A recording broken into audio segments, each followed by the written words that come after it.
মাহে রমজানে কখন কোন সময়গুলোতে দোয়া করলে দোয়া কবুল হয়? খুব সুন্দর প্রশ্ন। রমাদান মাসে একে তো সারাদিন রোজা রেখে পুরো দিনভর যে কোনো সময় দোয়া করলে দোয়া কবুল হয়। হাদিসে নবী সাল্লাল্লাহু আলাইহি সাল্লাম বলেছেন যে দুই ব্যক্তির দোয়া আল্লাহ তাআলা ফিরিয়ে দেন না। এর ভিতরে একজন হলো আস-সাইম হাত্তা ইফতির, রোজাদার ব্যক্তি ইফতারের আগ পর্যন্ত তার দোয়া কবুল হতে থাকে।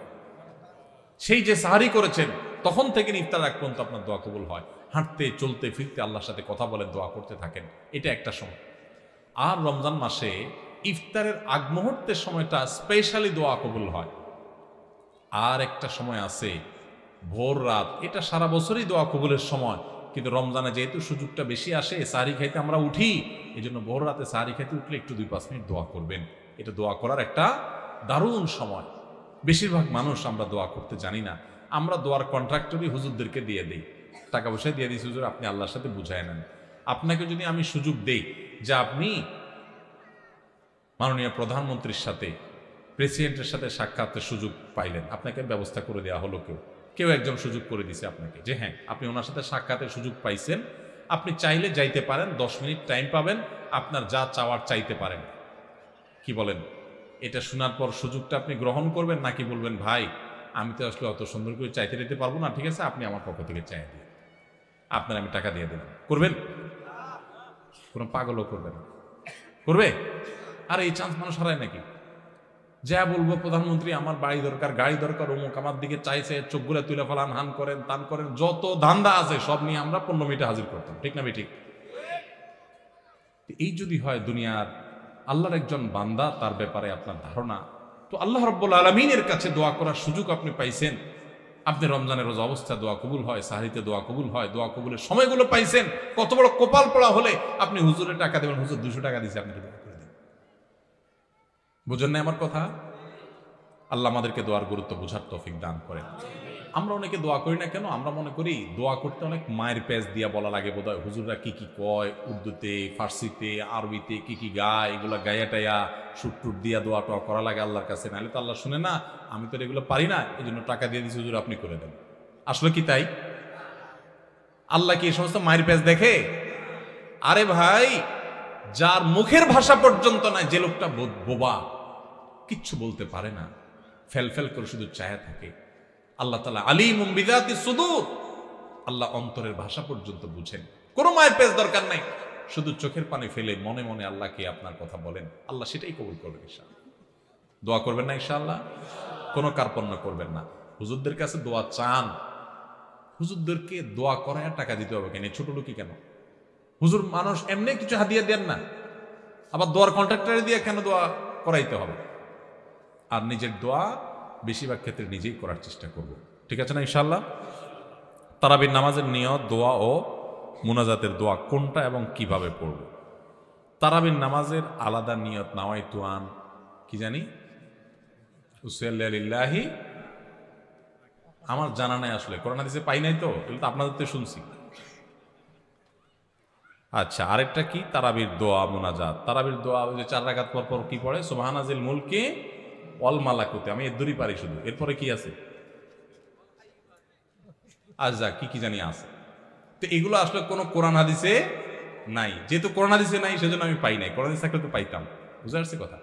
আমরা একসময় দেখছি যে ইয়াং পোলাপান তারাবি পড়তে যায় না। কিরে বাবা তারাবি পড়তে যাস না কেন? বলে হুজুর এখনো তারাবির দোয়া মুখস্থ হয়নি। বুঝতে পারছেন? তো তারাবির নামাজের জন্য 4 রাকাত পর পর দোয়া পড়া, এটা তারাবির সাথে এর কোনো সম্পর্ক নাই, দোয়া পড়ার কোনো প্রয়োজন নাই। 4 রাকাত পর একটু অবসর দেয় ইমাম সাহেব, এটা রেস্ট। আপনি এটা একটু পানি খাবেন, দরকার একটু হাত পা এদিক সেদিক করবেন, একটু রেস্ট করবেন, একটু শরীরটা এলায়া বসবেন, দরকার একটু পেশা বজু করে চলে আসবেন। এটা হলো রেস্টের সময়। তারাবি মানে হলো আরাম করে করে পড়া, 4 রাকাত পর রেস্ট দেওয়া। ওই মধ্যপ্রাচ্যের লোকরা, মিডিল ইস্টের লোকেরা আছে, আমাদের দেশেও কোনো কোনো মসজিদে দেখা যায় 4 রাকাত পর পর একটু খেজুর, একটু পানি, একটু চা, একটু খায় মানুষ। তো এটা তো রেস্টের সময়, আপনি রেস্ট না করে কি করতেছেন? ইমাম সাহেব এতক্ষণ পড়ছে, হাফেজ সাহেব ধুমায়া টানছে, আপনি তো এতক্ষণ শুনছেন বসে, কোনো ডিউটি ছিল না। এখন 4 রাকাত পর বরং আপনি আরো ডিউটি শুরু করে দিচ্ছেন, সুবহানাজিল মুলকি ওয়াল মালাকুতি। তাহলে রেস্ট হলো না, রেস্ট উল্টাটা হইলো? এগুলার কোনো প্রয়োজন নাই, এগুলো কোরআন হাদিসে নাই। কোরআন হাদিসে যেটুকু আছে সেটুকু আপনি তারাবির নামাজে তেলাওয়াত সুন্দর করে মনোযোগ দিয়ে শুনবেন, নামাজ সুন্দর করে পড়বেন, বাস শেষ। এর বাইরে আলাদা কোনো নিয়ত বা দোয়ার প্রয়োজন নাই। মহিলারা কি ইতিকাফ করতে পারবে? যদি পারে তাহলে কোথায় ও কিভাবে করা উত্তম, নিয়ম জানলে উপকৃত হবে। মেয়েরাও ইতিকাফ করতে পারবে। মেয়েদের ইতিকাফ হানাফি মাযহাব অনুপাতে বাসার এক কোণে নিভৃতে কোনো একটা কক্ষে তিনি বসে ইবাদতবন্দি করবেন শেষ দশক। একান্ত প্রয়োজন না হলে সে বাসা থেকে সে রুম থেকে বের হবেন না। টয়লেট যদি বাহিরে থাকে তাহলে সেজন্য বের হবেন, এছাড়া ওখানে বসে ইবাদতবন্দি করবেন। যদিও অন্যান্য ওলামা একরাম, যেমন সৌদি আরব ওলামা একরাম, তাদের মতে মসজিদে মেয়েরা ইতিকাফ করতে পারে এবং সেক্ষেত্রে মেয়েদের জন্য সেরকম নিরাপদ, সেরকম পরিবেশ থাকার শর্ত তারাও দেন। তো এটা নিয়ে ওলামাদের মধ্যে দুই রকমের মত আছে। রমজানের ওজিফা হিসাবে সারাদিনের কোন আমল করব? 24 ঘন্টার জন্য যদি একটি রুটিন পেতাম তাহলে উপকার হতো। রমজানের ওজিফা হিসাবে সারাদিনের জন্য কোন আমল করবেন? সারাদিনের জন্য একটা জিনিস সবচেয়ে গুরুত্বের সাথে করবেন, যে কোনো গুনাহ করবেন না, কোনো পাপ করবেন না, মুখ দিয়া না, চোখ দিয়া না, হাত দিয়া না, কোনো অন্যায় করবেন না, কোনো মানুষের অধিকার নষ্ট করবেন না, কাউ ক্ষতি করবেন না। সব ক্ষেত্রে সারাক্ষণ চেষ্টা করবেন ভালো মানুষ হয়ে থাকার। এর বাইরে বেশি বেশি কোরআন তেলাওয়াত করবেন। সবচেয়ে বেশি আমল কোরআন তেলাওয়াতের আমল। রমজান মাস কোরআন নাজিলের মাস, সেজন্য কোরআন তেলাওয়াত বেশি বেশি করবেন। এর বাইরে সুবহানাল্লাহ, আলহামদুলিল্লাহ, লা ইলাহা ইল্লাল্লাহ, আল্লাহু আকবার, ইস্তিগফার পড়বেন, মনে মনে হাঁটতে হাঁটতে আল্লাহর সাথে কথা বলবেন, দোয়া করবেন। এই জিনিসগুলো বেশি বেশি করবেন। এর বাইরে রুটিন যদি চান আমার কাছে, তো আমি বলবো ভোর রাতে যখন খেতে উঠবেন, খেতে উঠলে 10টা মিনিট 20টা মিনিট হাতে রাখবেন। আগে খানা শেষ করে এরপরে একটু আল্লাহর কাছে দোয়া করবেন, অথবা আগে দোয়া করে তারপরে খানা খাবেন। একটু ভোর রাতে দোয়া কবুল হয়, এটা সারা বছর আপনি পারেন না, রমজানের সুযোগ আসে, এই সুযোগটা হেলায় হারাবেন না। এই টাইমে আল্লাহ তাআলা যেছে মানুষকে দোয়া কবুল করেন। আমি এর আগে বিভিন্ন জায়গায় বলেছি, বাংলাদেশে একটা প্রসিদ্ধ এবং প্রথম সারির একটা বিজনেস প্রতিষ্ঠানের এক ভাই, তিনি আমাকে তার অফিসে দেখা হওয়ার পর কিছুদিন আগে, আজকেও তাদের অফিসে আমি গিয়েছি একটা কাজে, তো আমাকে দেখা হওয়ার পর বলছে, ভাই একটু আসেন। ওনার অফিসে উনি বসালেন, চা খাওয়ালেন, এরপরে বললেন যে ভাই আপনার একটা আলোচনা থেকে আমার জীবন পরিবর্তন হয়ে গেছে। আমি বললাম কি? আমি বলছি কোনো ভালো কাজ শুরু করছে। উনি বললেন না ভাই, কাহিনী ভিন্ন। কাহিনী হলো, আমার এমন এক রোগ হয়েছে, এই রোগের জন্য দেশের সকল ট্রিটমেন্ট তো আমি নিলামই, দেশের বাইরেও বহু ট্রিটমেন্ট করেছি, কিন্তু কোনোভাবে আমার রোগ ভালো হয় নাই এবং আমার ট্রিটমেন্ট হয় নাই। আমি জীবনের আশা ছেড়ে দিছি। এরকম ভয়াবহ পরিস্থিতিতে আমার কোম্পানির থেকে চাকরিও নাই, কারণ আমি কাজ করতে পারি না, অসুস্থ। তো আমি গ্রামে চলে গেছি মরার অপেক্ষা, যে এখন আর বাঁচার কোনো সুযোগ নেই। ডাক্তার বলছে যে শেখ জিকদিন চা খাইতে চান খান, আর কোনো ট্রিটমেন্ট নেই। বলেন যে আমি গ্রামে চলে গেছি, আশা ছেড়ে দিছি, অনেক কষ্ট যন্ত্রণা রোগের কারণে, মারা যাব এরকম একটা অবস্থা। হঠাৎ করে আপনার একটা ভিডিও দেখলাম, ভোর রাতে তাহাজ্জুদের সময়ের দোয়া আল্লাহ ফিরিয়ে দেন না। তখন আল্লাহর কাছে চাওয়া শুরু করলাম, প্রতিদিন ভোর রাতে উঠে কান্নাকাটি, দোয়া, মুনাজাত, খুব চোখের পানি ফেলা। আল্লাহ সবাই যেটা পারে না তুমি সেটা পারো, দোয়া করতে শুরু করলাম। উনি বলেন হঠাৎ করে একদিন তাহাজ্জুদের সময় উঠে খুব দোয়া কান্নাকাটি করলাম, খুব সিজদা করলাম, খুব চোখের পানি ফেললাম আল্লাহর কাছে, চিৎকার করে বাচ্চা পোলার মতো কাঁদলাম। বলেন যে হুজুর বিশ্বাস করবেন, ওই দিন তাহাজ্জুদ পড়ে শেষ করার পর থেকে আমার শরীর থেকে সমস্ত রোগ উধাও হয়ে চলে গেছে। আজকেও তার সাথে দেখা করে আসছে। ইন্টারেস্টিং বিষয়, আজকেও ওই লোকের সাথে আমি দেখা করে আসছি, একটা কাজে গেছিলাম তার অফিসে। আজকেও ওই ভাইটা আমাকে বললেন যে ভাই, এরপর আমি শুধু সুস্থ হয়েছি তা না, আমি আমার কোম্পানিতে আবার ফিরে আসছি। আগে যে ডিউটি ছিল আমার প্রমোশন হয়ে ডিউটি আমার আরো বাড়ছে, এবং আমার কোম্পানির চেয়ারম্যান সহ সবাই আমাকে আরো বেশি আস্থা রাখে। ওনার সামনে থাকা পিয়ন অন্যান্য লোকদেরকে আমার সামনে ডেকে বলতেছে, এই তোমরা বলো, আমি আগে যে বদমেজাজি দেখাইতাম, আছাড় পিছাড় করতাম, রাগ জাহির করতাম, আমার এগুলো আছে এখন? বলে না স্যার, এগুলো কিচ্ছু নাই এখন। শুধু সুস্থ হয়েছে না, আজীবন আমল পরিবর্তন হয়ে গেছে। ভাইরা আমার, এই ভোর রাতের দোয়া বড় গুরুত্বপূর্ণ। রমজানে কিন্তু সেই সুযোগটা আসে, এজন্য সাহারি করতে উঠলে একটু দোয়া করবেন, ঠিক আছে তো ইনশাআল্লাহ। এরপরে ফজর নামাজ পড়ে পারলে একটু তেলাওয়াত করে ইশাক করে তারপরে দরকার হলে ঘুমাবেন, আর দরকার না হলে নাই। এবং ডিউটিতে যখন যাবেন, ডিউটিতে কোনো ফাঁকি দিবেন না, পথে কারোর ক্ষতি করবেন না, কাউকে খারাপ কথা বলবেন না, আজে বাজে জিনিস মোবাইলে দেখবেন না, হারাম থেকে বেঁচে থাকবেন। জোহরের ওয়াক্ত হলে টাইম মতো নামাজ পড়বেন, আবার আসর ওয়াক্ত হলে টাইম মতো নামাজ পড়বেন। বাসায় এসে স্ত্রীর সাথে ইফতার বানানোতে সাহায্য করবেন, শুধু মুসে তাও দিয়ে বসে থাকবেন না যে আনবে আর বসে বসে খাবো। একটু কাজ কাম করবেন। নবী সাল্লাল্লাহু আলাইহি ওয়াসাল্লাম মেয়েদের কাজে সহযোগিতা করতেন। এরপরে আগেভাগে ইফতারের আগে একটু দোয়া করবেন। ইফতারের পরে সকাল সন্ধ্যার দোয়া দরুদ ইত্যাদি পড়ে তারাবিতে চলে যাবেন। তারাবিতে সুন্দর করে মনোযোগ দিয়ে কোরআন তেলাওয়াত শুনবেন। তারাবিতে কি পড়েন হাফেজ সাহেব কি পড়েন সেটা তো আপনি শুনেন, বুঝেন না। এই জন্য একটা বই আমি লিখেছি এবছর, নতুন আমাদের বের হয়েছে, তারাবির সালাতে কোরআনের বার্তা। একটু দেখে নিতে পারেন যাওয়ার আগ দিয়া, যে আজকের তারাবিতে হাফেজ সাহেবরা যে পারা পড়বেন সে পারাতে আল্লাহ কি বলছেন। 3-4 পৃষ্ঠা এখানে দেওয়া আছে, দেখে নিলে আপনার তারাবিতে আপনি আলাদা একটা তৃপ্তি পাবেন। এরপর তারাবি পড়ে এসে যত দ্রুততার সাথে সম্ভব শুয়ে পড়েন, কারণ ভোর রাতে আপনাকে উঠতে হবে। এভাবে আপনি পুরো রমজান মাস গুনাহমুক্ত থাকার চেষ্টা করেন, হারামমুক্ত থাকার চেষ্টা করেন। অন্য আমল করতে পারেন আর না পারেন, এটা হবে সবচেয়ে বড় সার্থকতা ইনশাআল্লাহ। আমি একজনকে টাকা ধার দিয়েছি, প্রায় 3-4 বছর হয়ে গেছে, দিতে পারছে না, প্রায় 10 থেকে 12 লক্ষ টাকা। এখন কি আমার সেই টাকার জাকাত দিতে হবে? টাকাটা কর্জে হাসানা হিসেবে দেয়া মানে সুদমুক্ত।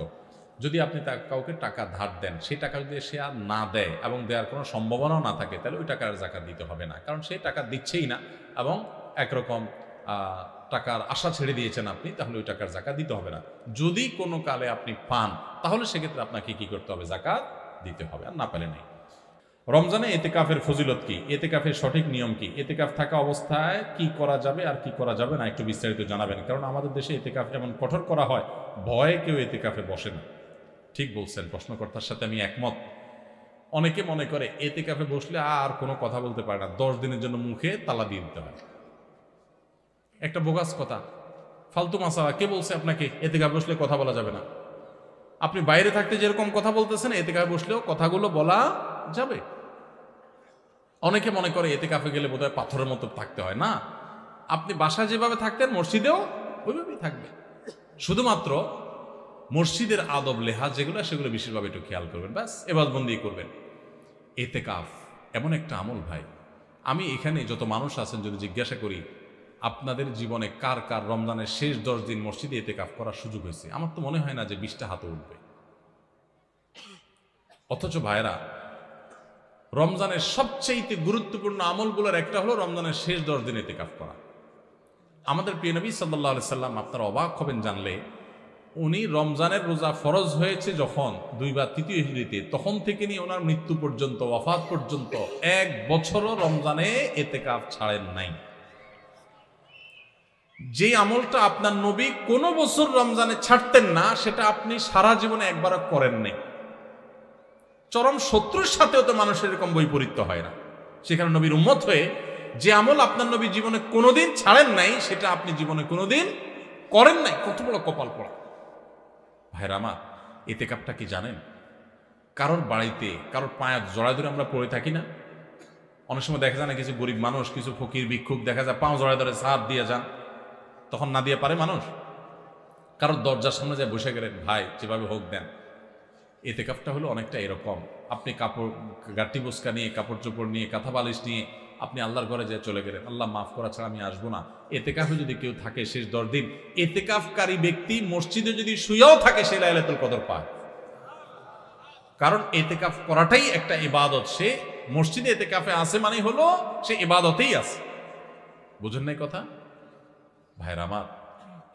এই জন্য রমজানের শেষ 10 দিন এতেকাফের নিয়ত করেন। যুবকরা আরো বেশি নিয়ত করেন। আমি আমার যৌবন বয়স থেকে, ছাত্র জীবন থেকে আমি এতেকাফ করার চেষ্টা করি। আপনারা যুবক আছেন যারা, 4-5 জন বন্ধু যারা নামাজি, ভালো মানুষ, ভালো কয়েকজন মানুষ মিলে মসজিদে এতেকাফ। আমাদের সমাজে ভালো মানুষের বড় অভাব। আজকাল কিশোর গ্যাং আমাদের দেশে শুরু হয়েছে। যুবকরা নানান ভুল পথে চলে যাচ্ছে। এগুলো থেকে বাঁচাবার জন্য তাদেরকে মোরালিটি দেন। আমাদের শিক্ষা থেকে ধর্ম চলে যাচ্ছে, সব জায়গা থেকে ধর্ম বিদায় করে দেওয়া হচ্ছে, সাংস্কৃতিক আগ্রাসন চালানো হচ্ছে, সন্তানদের ধর্মহীন করা হচ্ছে। এর পরিণতি যে কত ভয়াবহ সেটা আমরা এখনই দেখতে পাচ্ছি, সামনে হয়তো আরো বেশি দেখতে পাবো। কয়দিন আগে দেখেন নাই যে শিক্ষক আর ছাত্র মিলে মদ খাচ্ছে কোথায়, গেল দেখেন নাই? ভিডিও সব টিভিতে নিউজ হয়েছে, পত্রিকা নিউজ দেখেন নাই? কোথায় চলে গেছে সমাজ? এই অবস্থা থেকে যদি বাঁচাতে চান, সন্তানদেরকে আল্লাহমুখী করেন, কোনো বিকল্প পথ নাই। যে সন্তান আল্লাহকে চিনে, আল্লাহর ভয় আসে, সে কোনোদিন অন্যায় করবে না। এজন্য ভাইরা এতেকাফ করার নিয়ত করেন। যুবক ভাইরা, মুরব্বীরা, আমাদের দেশে অনেক এলাকাতে টাকা দিয়া লোক রাখে এতেকাফে, আছেনি? খুবই জঘন্য কথা। এটা টাকা দিয়ে রাখার জিনিস না। কত বড় জঘন্য যে আমরা এতেকাফ করার লোক খুঁজে পাই না, সেজন্য টাকা দিয়ে লোক রাখতে হয়। কেন রে ভাই? এলাকার সব মানুষ কোথায় চলে গেছে? খুবই নিকৃষ্ট সে এলাকা, যে এলাকার মসজিদে একটা লোক এতেকাফ করতে বসে না। এই জন্য আপনারা এতেকাফের নিয়ত করবেন তো ইনশাআল্লাহ। এতেকাফ খুব প্রেমময় একটা ইবাদত, তৃপ্তিদায়ক একটা ইবাদত। একটু করে দেখবেন। এতেকাফে বিশেষ কিছু না ভাই। আপনি 20 রমজান সূর্য ডুবার আগে আগে মসজিদে ঢুকে যাবেন এবং ঈদের চাঁদ ওঠার পর মসজিদ থেকে বেরিয়ে আসবেন। এই 10 দিন মসজিদে থাকবেন, বাসা বাড়ি থেকে খাবার দিয়ে যাবে, খাবার খাবেন, মসজিদে ঘুমের সময় ঘুমাবেন, নামাজ কালাম পর বাকি সময় বন্দি করবেন। বিশেষ প্রয়োজনীয় কাজ থাকলে ওই মসজিদের ভিতর থেকে সারতে পারবেন। ছাত্র মানুষ পড়ালেখা লাগে, টুকটাক বই পুস্তক পড়লেন, ভালো বই পুস্তক পড়লেন, সেটাও করতে পারেন, কিন্তু ম্যাক্সিমাম স্বপ্নে ইবাদত বন্দেগীতে কাটাবেন। এটাই হলো ইতিকাফ। সেখানে যে বোবার মতো বসে থাকতে হবে এমন কোনো কথা নাই। এই জন্য ইতিকাফের হিম্মত করবো তো ইনশাল্লাহ। আমরা জীবনে একবার যদি ইতিকাফ করেন আর মজা পান, এরপরে আর আপনাকে কেউ ইতিকাফ থেকে দূরে রাখতে পারবে না। রমজানে খাদ্যদ্রব্যের মূল্যের ঊর্ধ্বগতি রোধে একটা পরামর্শ দিতে চাই, লিখলে বড় হবে, তাই সাক্ষাতে 5 মিনিট কথা বলতে চাই, যে কোনো জায়গায় আপনার সুবিধা মতো। ভাই, দ্রব্যমূল্য নিয়ন্ত্রণ করার জন্য আমাকে বুদ্ধি না দিয়া বাণিজ্য মন্ত্রণালয়ের লোকজনকে বুদ্ধি দেন। আমার হাতে তো ক্ষমতা নেই, আপনার বুদ্ধি আমি কাজে লাগাইতে পারবো না। তো কোন বুদ্ধি দিলে সব 2 নম্বর ব্যবসা সাইজ করা যাবে, এটা তাদেরকে বুদ্ধি দেন। ভাইরা আমার কাছে অবাক লাগে যখন দেখি টেলিভিশনে অথবা কোনো ভিডিওতে, কোনো পত্রিকাতে নিউজ হয়, এই সুন্দর লম্বা দাড়ি, মাথায় একটা সুন্দর টুপিও আছে, আবার দাড়িগুলোতে মাশাআল্লাহ মেহেদি কালারও করা আছে, কিন্তু উনি ধরা খাইছেন কিসে? ব্যবসায় ভেজাল করছেন। আছে না নাই? আহা, এই দাড়ির নাম ইসলাম? ইসলাম আপনি ভুল শিখছেন। আপনার ইসলাম আপনার দোকানদারিতে জাহির হবে। আরব দেশগুলোতে, আফ্রিকার দেশগুলোতে রমজান আসলে বিভিন্ন আইটেমে মানুষ ছাড় দিয়ে দেয়, অফার দিয়ে দেয়, কম দামে দিয়ে দেয়, যাতে মানুষ সোজা রাখতে পারে। আর আমাদের দেশে 5 ওয়াক্ত নামাজ পড়ে, লম্বা দাড়িও আছে, মাথায় টুপিও আছে, মাশাআল্লাহ, আবার ওমরা হজ করেও আসছে, আবার দাড়িতে মেহেদিও দিছে, মাথায় একটা টুপিও আছে, মাশাআল্লাহ, লম্বা সম্ভব। উনি ধরা খাইছে কি জন্য? দেখা গেছে যে উনি সয়াবিন তেল, চিনি, খেজুর, ছোলা, এগুলা সব বাড়িতে নিয়ে খাটের তলে ভরে দিচ্ছে। কেন? কারণ রমজান আসলে ওই যে সবাই সরায় রাখছে, বাজারে মাল নাই, দাম বেড়ে যাবে, এবার উনি ওগুলো বাইর করে বিক্রি করবে। এরকম 2 নম্বর ব্যবসায়ী আছে না নাই? আছে। আমরা ইসলাম বুঝি নাই ভাই। আপনি 5 ওয়াক্ত নামাজ পড়েন, অতিরিক্ত টুপি মাথা না দিলেও চলবে, আপনি পাঞ্জাবি না পড়লেও চলবে, আপনি অতিরিক্ত তাসবিহ তাহলিল না করলেও চলবে, কিন্তু আপনি হক হালালে চলেন। মানুষের হক নষ্ট করিয়েন না। মানুষের হক নষ্ট করবেন আর এদিকে সুবহানাল্লাহ আলহামদুলিল্লাহ পড়বেন, আপনার সুবহানাল্লাহ আলহামদুলিল্লাহ দেখে শয়তানও হাসবে। আমি বলে গেলাম, শয়তানও হাসবে, কারণ আপনি যে কাজটা করতেছেন এটা ইসলাম না। আপনি যেটা করতেছেন এটা ভুল। আপনি নফল কাজ করার চাইতে আপনার জন্য বেশি গুরুত্বপূর্ণ হলো আপনি কোনো মানুষের অধিকার নষ্ট করবেন। আপনি দোকানদারি করেন, আপনি চাকরি করেন, ব্যবসা করেন, যাই করেন, 2 নম্বরই করবেন। আল্লাহকে ভয় করতে হবে। কত বড় অপরাধী হলে রমজান মাস আসছে, ইবাদতের মাস আসছে, আল্লাহর বান্দারা ইবাদত বন্দেগী করবে, আপনি মাল মজুদ করে ক্রাইসিস সৃষ্টি করে অধিক মুনাফা করার ধান্দা করতেছেন। রোজাদারদের রোজা রাখতে বাধা দিচ্ছেন, একরকম ইবাদতে প্রতিবন্ধকতা সৃষ্টি করতেছেন। আপনার চাইতে বড় জালিম আল্লাহর জমিনে কে আছে? এই অবৈধ টাকা, এই হারাম টাকা, এই গুনাহের টাকা, এই 2 নম্বরই টাকা, মানুষের রক্ত শোষণ করে যে টাকা আপনি কামাল করবেন, এই রক্ত চোষার টাকা, এটা বহুত হসপিটালে বিল দিয়ে আসবেন, আর রোগের কষ্টটা ফাও। বোঝেন নাই কথা? 2 নম্বরই টাকা কামাই করবেন, এটা যেভাবে কামাই করবেন ওইভাবে চলে যাবে, আর ফাও রোগের কষ্ট ভোগ করবেন। এখানে যদি শেষ হয়ে যেত তাহলে তো হইতো। এটাই শেষ না, এটা শুরু। আসলটা কিয়ামতের ময়দানে পড়ে থাকছে। এই জন্য আল্লাহর ভয়ে সমস্ত হারাম ছাড়বো তো ইনশাআল্লাহ। আল্লাহ আমাদের তৌফিক দান করুন। কারো যদি একটি বাড়ি ও 3টি ফ্ল্যাট থাকে, এক্ষেত্রে যাকাতের বিধান কি? বাড়ি কিংবা ফ্ল্যাট, এটার ভাড়া দিয়া তার সংসার চলে, এরকম যদি হয় তাহলে সেক্ষেত্রে তার ওই বাড়ি বা ফ্ল্যাটের মূল্যের উপরে যাকাত আসবে না। কিন্তু ফ্ল্যাট বা বাড়ির যে ভাড়াগুলো উঠে, এগুলো থেকে তার সংসার খরচ হওয়ার পরে যদি জমে, এই জমানো টাকার উপরে কি আসবে? যাকাত আসবে। তাহলে মূল বাড়ি বা ফ্ল্যাটের যে দাম, ওইটার উপরে যাকাত আসবে।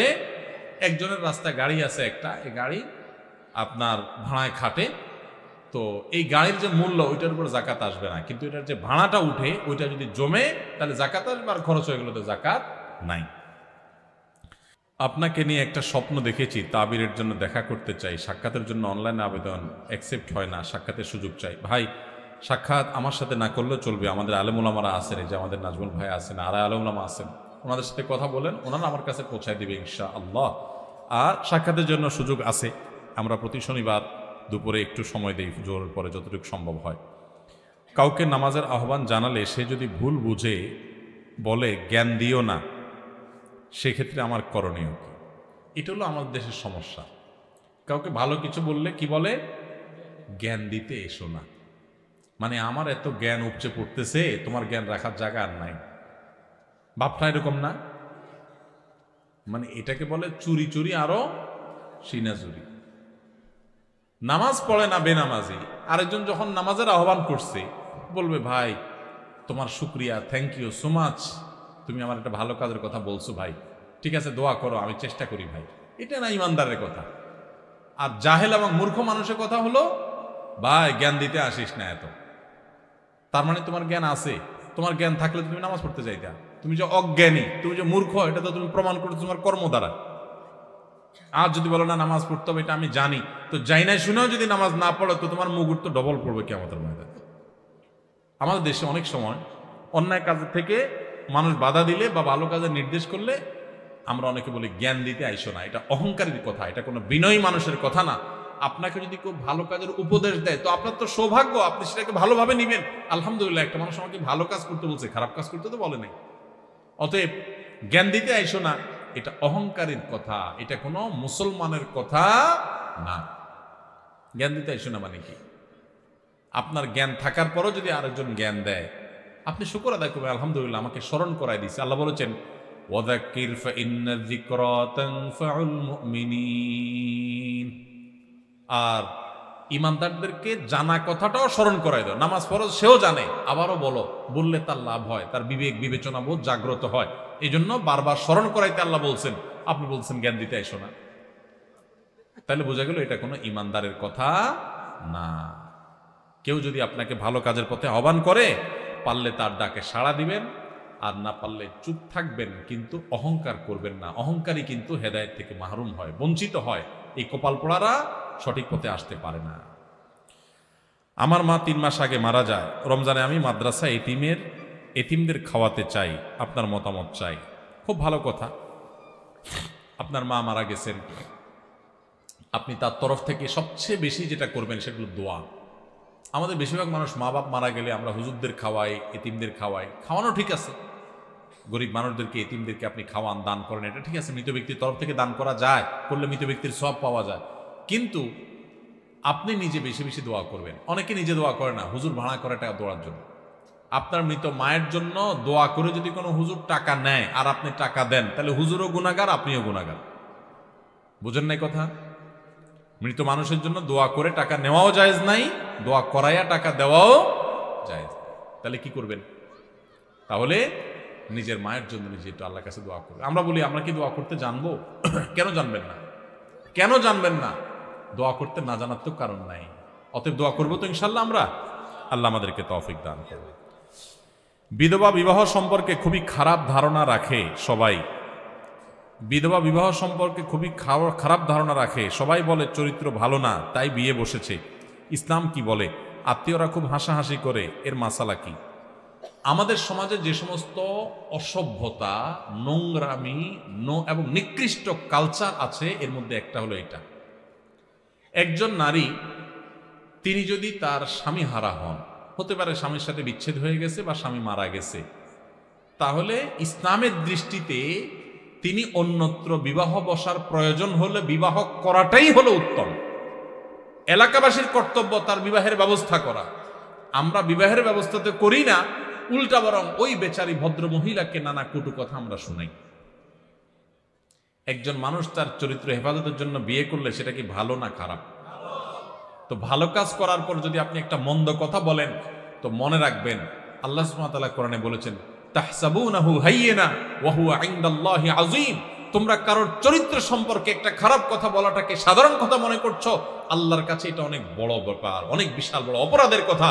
এজন্য কোনো বিধবা বিয়ে করতে চাইলে কখনো খবরদার খারাপ কথা বলবেন না।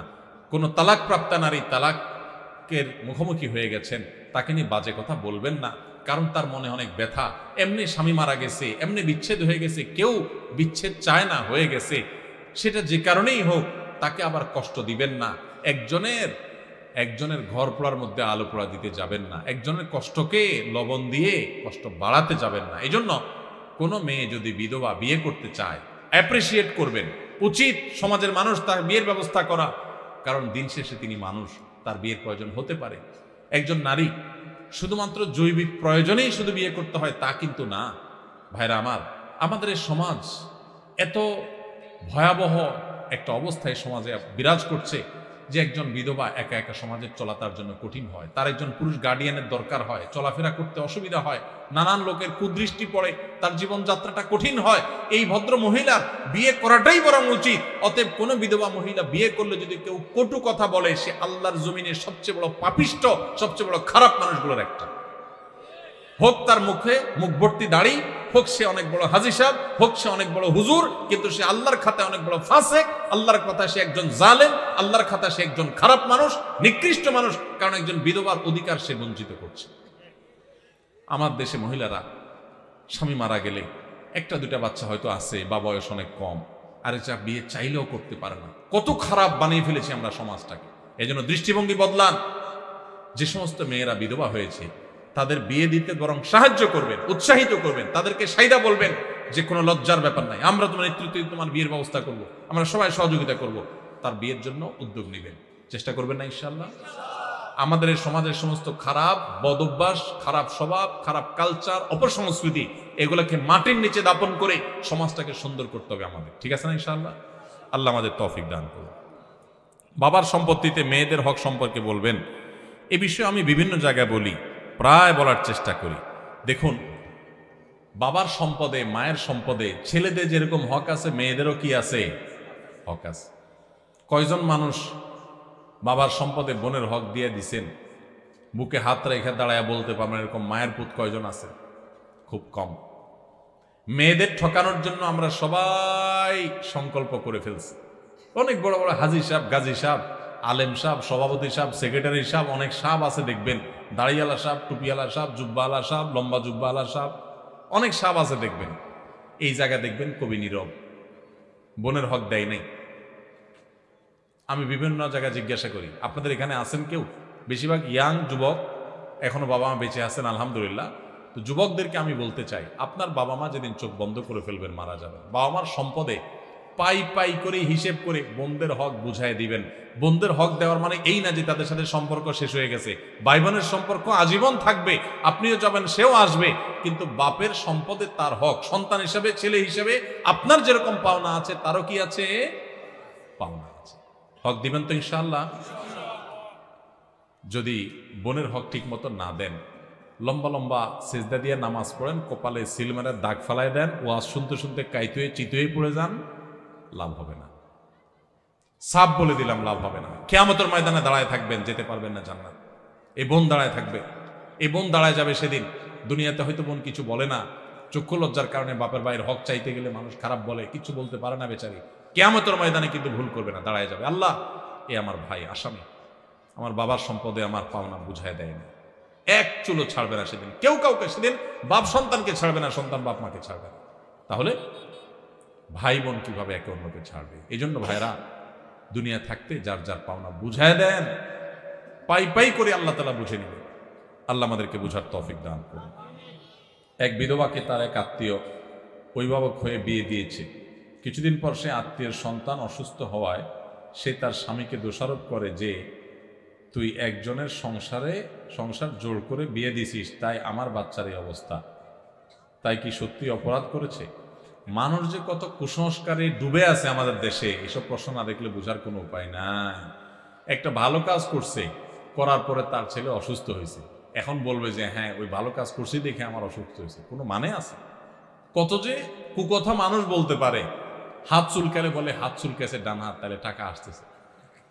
আরে ভাই, ডান হাতের তালু চুলকালে যদি টাকা আসতো, তাহলে সূত্রা পাতা লাগায় লাগায় সারাদিন আমি চুলকাইতাম। বুঝেন নাই কথা? আরে ভাই, হাত চুলকাইছে, ডাক্তারের কাছে যান, অ্যালার্জির ওষুধ খান। কিন্তু যত সব আকুর কথা। একজন বিধবাকে বিয়ে দেওয়ার জন্য উদ্যোগ নিয়েছেন, ভালো কাজ করেছেন। এই জন্য কোনো বিপদ আসছে যে বিপদটা অন্য কোনো কারণে আসছে এসে সম্পর্ক না, বরং আপনার ছেলে মারা যাইতো হয়তো বা ওই বিধবার উপকার করার কারণে আল্লাহ তাআলা বাঁচায় রাখছে, শুধু অসুখ দিচ্ছে। সেভাবে চিন্তা করতে পারেন না? শয়তানের শুধুমাত্র বাজেটা আর কুকথাটা মনের মধ্যে আনে। আল্লাহ আমাদের বোঝার তৌফিক দান করুন। সোমবার, বৃহস্পতিবার, শুক্রবার মৃত্যু হলে কি সৌভাগ্যবান? সোমবার আর বৃহস্পতিবার মারা গেলে সৌভাগ্যবান হওয়ার কথা কোরআনে হাদিসে কোথাও নাই। তবে জুমার দিন কেউ যদি মারা যায়, শুক্রবারে যদি কেউ মারা যায়, তাহলে সেক্ষেত্রে হাদিসের বর্ণনা মতে ওই ব্যক্তির কবরের আযাব, কবরের প্রশ্নোত্তর থেকে সে নিরাপদে থাকে, কবরের ফিতনা থেকে সে নিরাপদে থাকে। কবরের ফিতনা থেকে আল্লাহ তাকে বাঁচায় রাখেন জুমাবারে কারো মৃত্যু হলে। এটা তো আর কারোর হাতে না কোন দিন কে মারা যাবে, অতএব এটা ভাগ্যের ব্যাপার, এটা খুশনসিবের ব্যাপার। যদি কেউ এই দিনে মারা যায় তাহলে এই সৌভাগ্যের অধিকারী সে হবে। আবার এইবারে মারা গেলেই যে সে জান্নাতি, এরকম কোনো গ্যারান্টি দেওয়ারও কোনো সুযোগ, কারণ শুক্রবারে বহুত আল্লাহর প্রতি অবিশ্বাসী কাফেরেরও মৃত্যু হয়, বহুত ফাসিকেরও মৃত্যু হয়। আবার শুক্রবার ছাড়া অন্যদিন মারা গেলে লোকটা খারাপ, সেরকম যোগ বিয়োগ কষবেন না। আমরা তো বাঙালি খুব সহজে যোগ বিয়োগ কষার ওস্তাদ, বুঝেন নাই? এটা দেখে আপনি যোগ বিয়োগ করতে যাবেন না। একজন নেককার মানুষের মৃত্যু শনি রোববারেও হতে পারে। আমাদের প্রিয় নবী সাল্লাল্লাহু আলাইহি সাল্লামের মৃত্যু কিন্তু শুক্রবারে হয় নাই। অতএব কেউ শুক্রবারে মরে নাই দেখে আরে এই লোকটা খারাপ, আর শুক্রবার মরছে দেখে একেবারে জান্নাতের সার্টিফিকেট দিয়ে দিবেন, এই গ্যারান্টি নাই। তবে হ্যাঁ, এটা ঠিক যে হাদিসের আলোকে শুক্রবারে মৃত্যুবরণ হলে তার কবরের ফিতনা থেকে মুক্ত থাকার কথা আছে। স্ত্রী স্বর্ণের যাকাত কে দিবে? যদি স্ত্রী মালিক হয় কিন্তু স্ত্রীর ইনকাম না থাকে তাহলে কি হবে? স্বর্ণ বিয়েতে কিংবা বিভিন্ন উপহারের মাধ্যমে পেয়েছে, স্ত্রীর স্বর্ণ গহনার মালিক কে? আগে সেটার উত্তর দেন। বইয়ের স্বর্ণের মালিক কে? কে বলতেছে? স্বামী? চাচা আপনি? আপনি চাচির সারা জীবন স্বর্ণ দিয়ে কাম করছেন? লা হাওলা ওয়ালা কুওয়াতা ইল্লা বিল্লাহ। এটা একটা কাজ করলেন চাচা? চাচির সব স্বর্ণ দিয়ে বলছেন মালিক আমি, মানে আপনি মালিক? চাচি যদি এটা শুনে, ভাত তো আর জুটবে না কপালে বাবা। আচ্ছা আপনারা বলেন, বউয়ের স্বর্ণের মালিক কে? বউ নিজে? বুঝে উত্তর দিছেন? যারা বিয়ে করছেন, যাদের বউ আছে, এবার একটু মিলান, দাবির সাথে বাস্তবতায় মিলান। আপনারাই দাবি করছেন যে বউর স্বর্ণের মালিক সে, ঠিক আছে। এবার আমার উত্তর দেন, বউ যদি কালকে স্বর্ণ দোকানে যায়া তার স্বর্ণগুলা বিক্রি করে বলে আমি কটকটি খাবো, আপনি কিছু বলবেন না বলবেন না? বাস্তবতা বলেন, আমাদের সমাজের বাস্তবতা। স্বামী যদি, বউ যদি যায় তার সব স্বর্ণ বিক্রি করে টাকা পয়সা আয় না, কিছু তার বাপেরে, কিছু তার মায়েরে, মানুষকে দিয়ে দিল, তার মনে হচ্ছে একটু চাইনিজ কিনে এনে খাইলো, একটু শাড়ি চুড়ি কিনলো, টাকা উড়াইলো, আপনি কি কিছু বলবেন নাকি বলবেন না? শুধু বলবেন না আরো কিছু? সব ফেরেশতা নাকি এলাকার মানুষ? শুধু বলবেন না আরো কিছু? বলবেন যে তোমার সাহস কত বড়, কলিজা কত বড় তোমার, এত কষ্ট করে আমার রথের কামাই করা স্বর্ণের টাকা বিদেশ থেকে আনছি, কষ্ট করে জমাইছি, কিনছি, আর তুমি যা বেঁচে আসলে একটাবার জিজ্ঞাসা করলা না? তোমার কত বড় কলিজা। সেদিন এসপার ওসপার কিছু একটা হবে কি হবে না? তাহলে একটু আগে বললেন বউয়ের স্বর্ণের মালিক বউ, এখন আবার যে মালিক তার জিনিস সে বিক্রি করলে আপনি বলার কে? কথা কি বুঝছেন না বুঝেন নাই? আমাদের দেশে স্বামী স্ত্রীর পারস্পরিক টাকা পয়সা, স্বর্ণ গয়না, এগুলোর ক্ষেত্রে বড় ধরনের একটা ঘাপলা আছে। ঘাপলা ঘাপলা ঘাপলা বুঝেন? একটা গোজামিল আছে, গোজামিল। এই যে জাকাতের প্রশ্ন আসছে, আমি জানি গোজামিলটা কেন আছে। বউয়ের স্বর্ণ, এটার মালিক কে জিজ্ঞেস করলে আপনারা নারায়ে তাকবীর বলেন যে হ্যাঁ বউ মালিক, আবার বেচতে গেলে আপনি বাধা দেন। আবার বিদেশ যাওয়ার সময় বলেন যে স্বর্ণগুলো দাও, বেচে দিই, কত স্বর্ণ হয়ে যাবে। তো সেই মালিক হলে আপনি নেওয়ার কে? আপনি তো তার কাছে দরখাস্ত লিখবেন, বরাবর ম্যানেজার অত্র বাসা, বিষয় ঋণ মঞ্জুরির আবেদন, জনাব যথাবিহিত সম্মান প্রদর্শনপূর্বক নিবেদন, এই যে আমি অধম গরিবের ছেলে, বিদেশ যাওয়ার নিয়ত করিয়াছি, আমার ভিসা টিকিট ইত্যাদির টাকা ব্যবস্থা করার ক্ষমতা নাই। মহান আল্লাহ আপনাকে যে স্বর্ণ গহনার মালিক বানিয়েছেন, অনুগ্রহ করে সেখান থেকে কিছু স্বর্ণ বিক্রি করে আমাকে ধার দেওয়ার বিনীত অনুরোধ জানাচ্ছি। আমি যথাসময়ে আপনার ঋণ পরিশোধ করিব, আমার ঋণ সুদমুক্ত ঋণ মঞ্জুর করিয়া আপনি বাধিত করবেন, বিনীত আপনার অধম স্বামী। আপনি তো এরকম দরখাস্ত লিখবেন, না লেখা তার সন্ধান নিয়ে বিচে চলে আসতেছেন, তাহলে বোঝা গেল মুখে বলতেছেন সে মালিক, বাস্তবে কিন্তু আপনার আচরণ দ্বারা প্রমাণ করতেছেন সে মালিক না, তাকে আপনি জাস্ট দিছেন, মনে চাইলে নিয়ে যাচ্ছেন। স্বামী স্ত্রীর অ্যাকাউন্ট একেবারে পরিষ্কার হতে হবে। অনেক মহিলা আছে ওই স্বামীর পকেটের টাকার ক্ষেত্রে একই কাম করে, মনে করে আরে আমরাই তো। এত সোজা না। স্বামীর পকেট থেকে টাকা নেবেন, স্বামীর পারমিশন লাগবে, এটা তার, আপনার স্বর্ণ আপনার, তার টাকা তার। আমরা এই সমস্ত কথা উঠাইলে, স্বামী স্ত্রী যদি এই সমস্ত কথা উঠায়, স্ত্রীরাও বোকা কিসিমের, তারাও বুঝতে চায় না, বলে তুমি কি আলাদা করে দিচ্ছ আমাকে? এটা কোনো কথা? এগুলো আমার স্বর্ণ, আমি যা ইচ্ছা তা করবো, ওইগুলো তোমার টাকা, তুমি যে এত এত দূর দূর করলে কি স্বামী স্ত্রী থাকা যায় নাকি একসাথে? বাঙালি আমরা অতি ভালো সাজি, অতি ভালো সাজি, এরপর যখন ভেজাল লাগে এবার টানাটানি শুরু হয়। ইসলাম বলে এই সমস্ত অতি ভালো সাজার সুযোগ, প্রত্যেকের অ্যাকাউন্ট তার তারটা, যার যারটা তার তার কাছে। বুঝেন নাই কথা? স্বামীকে আপনি মোহরের টাকা দিয়েছেন, এটা তার, তিনি যা ইচ্ছা তা করবেন। আপনাকেও চাইলে কিছু দিতে পারেন, ঠিক আছে মোহরের টাকা পাইছি, আমি বড়লোক হয়ে গেছি, তুমি গরিব মানুষ নাও, তোমারটা দিলাম, আল্লাহ দিতে পারে। তো স্ত্রীদের স্বর্ণের জাকাত তারা দিবে যদি তারা মালিক হয়, আর যদি আপনি তারা ব্যবহার করতে দেন। অনেক বিদেশি প্রবাসী লোক আছে, বিদেশ থেকে স্বর্ণটন্ন পাঠায়, বউরে দেয়। আসলে বউরে দেয় হলো ব্যবহার করার জন্য। বউরে কি দেয়? মালিক বানায় দেয় না, মালিক কিন্তু সে, মতলব খারাপ, বেঁচে ফেলবে, এই জন্য বউর কাছে দেয় শুধুমাত্র। তাহলে এক্ষেত্রে জাকাত স্বামী দিবে যদি মালিক স্ত্রীকে না বানায়। ক্লিয়ার যদি বলে দেয় এটা তোমাকে মানা দিছে, তুমি মালিক। হ্যাঁ, অবশ্যই সে যদি এটাকে যত্রতত্র বিক্রি করে টাকা পয়সা নষ্ট করে, যেমনি সেমনি খরচ করে, স্বামী হিসাবে অবশ্যই তিনি তাকে পরামর্শ দিবেন। সেটা হবে হিতাকাঙ্ক্ষী সুলভ, সেটা খবরদারি সুলভ না যে তুমি এটা কাজ করলা, যেন তোরাভাবে করে ফেলছো, তোমারই তো জিনিস, তোমারই কাজে লাগতো, আর একটু ভালো কাজে লাগাইতা, আরো দাম বাড়তো, তখন দাম পাইতা, আমার একটু জিজ্ঞেস করতা কোথায় একটু বেশি ভালো দাম পাওয়া যায়, ইত্যাদি ইত্যাদি। হিতাকাঙ্ক্ষী সুলভ আপনি সেখানে কথা বলতে পারেন, সেটা না করে আপনি করেন কি খবরদারি সুলভ। ঠিক না বেঠিক? এগুলো করা যাবে না।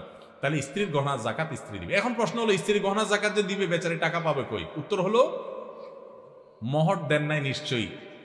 মোহর যদি দিতেন তাহলে মোহরের টাকা থেকে রেখা রেখা সে খরচ করতো, জাকাত দিতে পারতো। আবার মাসে মাসে বউরে একটু হাত খরচের টাকা তো দিবেন, সেটা থেকে সে দিতে পারে। আবার যদি সে তার ওই স্বর্ণ থেকে কিছু অংশ বিক্রি করে জাকাত দেয়, সে সুযোগও আছে। আবার স্বামী যদি তার জাকাতটা দিয়ে দিতে চায়, সে সুযোগও আছে। তবে তাকে বলতে হবে যে তোমার স্বর্ণের জাকাত আমি দিয়ে দিলাম, নিয়ত করে নিবে, সে জাকাত আদায় হয়ে যাবে।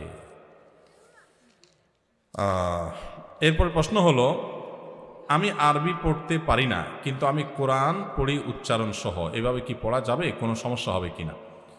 আরবির উচ্চারণ দেখে, কোরআনের আরবি আয়াতের নিচে বাংলা উচ্চারণ দেখে বা ইংরেজি উচ্চারণ দেখে বা পৃথিবীর কোনো ভাষার উচ্চারণ দেখে পড়া জায়েজ নাই। এ ব্যাপারে কোনো আলেমের দ্বিমত নাই। হয় নিজে পুরো আরবিটা সরাসরি পড়ার চেষ্টা করবেন, না হলে শিখবেন, আর না হলে শুনবেন মনোযোগ দিয়া। কিন্তু কোনো ভাষার উচ্চারণ দিয়ে আপনার কোনো ভাষার প্রপার উচ্চারণ করা সম্ভব হয় না, বিকৃতি ঘটে। আল্লাহর কালাম তেলাওয়াত করতে যায় উল্টাপাল্টা হয়ে যাবে, কারণ আরবি বর্ণগুলার সবগুলোর আপনার প্রতিবর্ণ বাংলায় নাই। হা এটা বোঝানোর জন্য বাংলায় কোনো অক্ষর না, বাংলার সবকিছু ছোট হার জন্য হ, বড় হার জন্য হ, তো আপনি হা কিভাবে বলবেন? এভাবে আরো এর চেয়ে তার বড় বড় বিকৃতি হয়ে যেতে পারে, একটু টান এদিক সেদিক হয়ে গেলে। আমি ছোট একটা উপমা দিই। ধরুন আমরা বলি ভাবি বা ভাবা। ভাবা এটা মানে চিন্তা করা, আর বাবা মানে পিতা। জাস্ট একটু বটাকে একটু চাপ দিয়ে বললাম ভাবা, তাহলে তার অর্থ কি? চিন্তা করা। আর ভটাকে চাপ না দিয়া নর্মাল ব করে বললাম বাবা, তার অর্থ কি হবে? একটু এদিক সেদিক করার কারণে অর্থ পরিবর্তন হয়ে গেছে না? আরবি তো এরকম।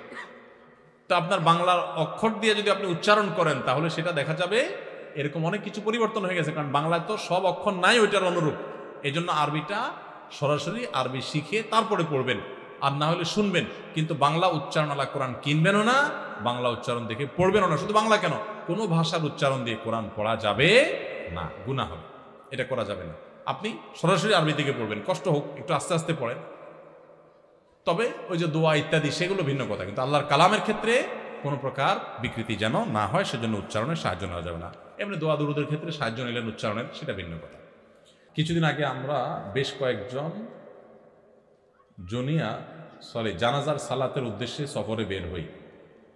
জানাজায় উপস্থিত হওয়ার পর দেখতে পাই 10 মিনিট আগে জামাত শেষ হয়ে গেছে। এমন অবস্থায় উক্ত ওয়াক্তের সালাত আদায় করে তারপর জানাজায় শরীক হতে হবে, নাকি জানাজা পড়ার পর ফরজ সালাত আদায় করা যাবে?